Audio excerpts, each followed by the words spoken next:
images played live on TV, people in the studio were wondering about everything. What was happening?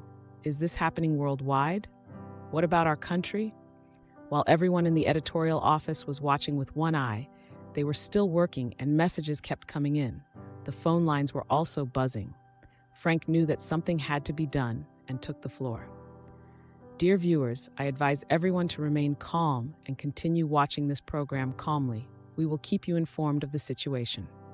Minister Balkenende has just resigned, along with the entire cabinet, and has immediately received a collar. His range is restricted to the village where he lives, and he will start working as a sanitation worker next week, with an equivalent salary and a rental home to be provided. A provisional national cabinet has been formed, which will hold office until the elections scheduled to be held within a month. The motivation behind this cabinet is the genuine socialization of the Netherlands.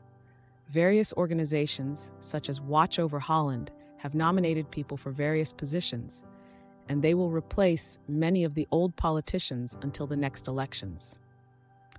The salary norm has been adjusted, meaning that no one can own more real estate and/or money than 10 million euros per person. Other assets will be confiscated and the money returned to the state treasury. All salaries are frozen and new valuation figures will be introduced. Some heavy professions are now underpaid. Brinkman has decided in consultation with Prince Willem-Alexander that the monarchy will remain intact. Firstly, because of its cultural aspect and out of respect for age-old traditions such as Queen's Day. Secondly, agreements have been made for him to mingle more as a real king among the people, rather than above them. It will be a ceremonial title. There will be new elections with new parties. The party Bosch, this is the party of former whistleblower Bosch, and the party of Buitenweg, the whistleblower of the European Parliament.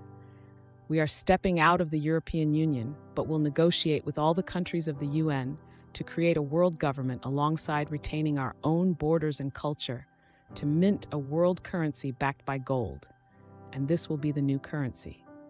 Its name is already known, and it is called the Gandhi, named after the man synonymous with peaceful resistance, a true global citizen and advocate for peace.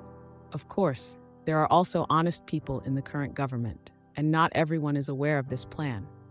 Those who can prove their innocence and want to participate in a different form of society will have the chance to show it. Often a job in the public space as a sanitation worker with adjusted salary and housing. The rest will continue with what they did.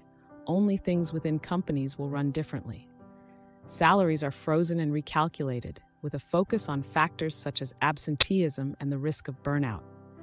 The age limit disappears because the intensity of the work remains the same for young and old. Young people can suffer a permanent injury early on, similar to an injury suffered by an older person. Prices of products are frozen, and storage facilities are open to give the entire world a chance to have enough to eat. The military and the food bank are abolished. One cancels the other out. Those working in the military can join the newly established organization International Rescue, which will provide assistance in all emergency areas worldwide. They will help with the construction of infrastructure, unarmed but with enough food and resources to satisfy the local population. Houses will be built and adapted to the environment, and all technical means will be deployed. Nothing will be imposed, and only constructive help will be provided. Throughout the entire broadcast, advice was given and questions were answered. The second part consisted of a discussion about the trial in The Hague and what could be expected from it. After the program ended, all the staff stayed behind for a while to discuss the program they had just watched. Roland Veldmeis and Wendy stayed with a friend in New York for a few more days and covered some minor topics related to the aftermath. A month later, Roland made his final foreign broadcast from Battery Park. Roland, good evening, ladies and gentlemen. This will be my final contribution from a relatively peaceful New York.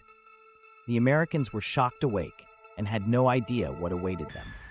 After Barack Obama's first historic victory and his election as the first African-American president in U.S. history, this was the second culture shock for the conservative part of the population.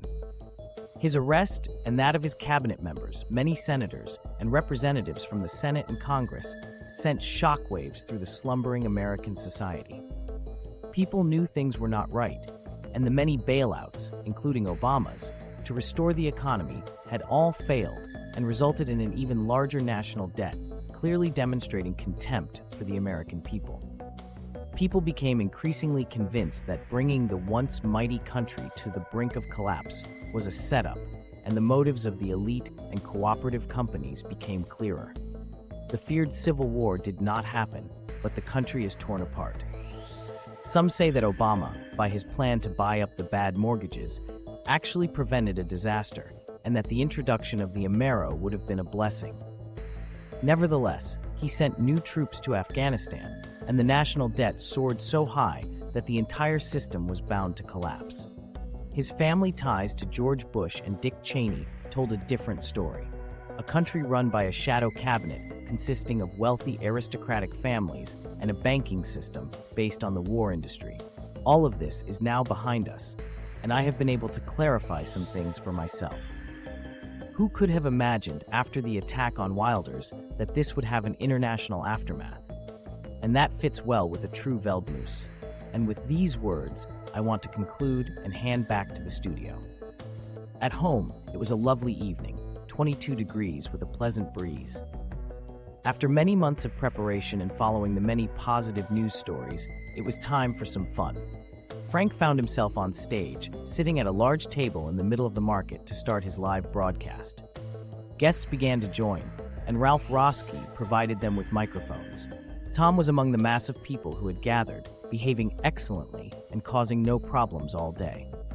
The number of immigrant fellow countrymen was very high, partly because David Jaruba was going to tell his story on Frank's show.